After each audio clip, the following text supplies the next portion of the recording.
You Owe Yourself a Drunk delves into the world of men living on Skid Row in Seattle. Spradley depicts their experiences of moving through the legal system and develops a typology of men based on their background and orientation toward their situation.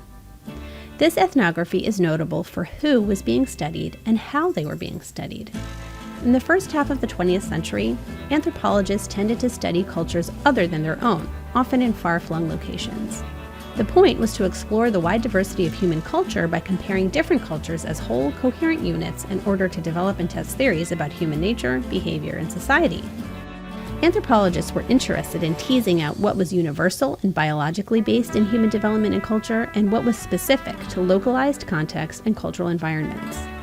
But in the 60s and 70s, anthropology started to come home. That is, anthropologists began to turn their attention to the cultures in their own countries and communities. Anthropologists also began to focus on tensions and conflicts, breakdowns and points of contention, rather than seeing societies as seamless wholes. This ethnography, frequently assigned to undergraduates, also served as a model for anthropology's shifting approach towards so-called deviance.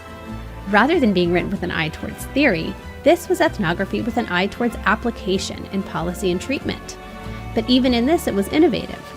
While urban ethnography had long been a common method in fields such as sociology, criminology, and psychology, these ethnographies tended to pathologize deviance. Spradley focused on the individual experience and complex cognitive worlds and textured social relations of urban nomads, and how these informed the norms and values of a subculture, and he did so with empathy and respect. This approach would be espoused and developed by later psychological anthropologists working at the intersections of trauma, mental illness, addiction, public health, and social justice.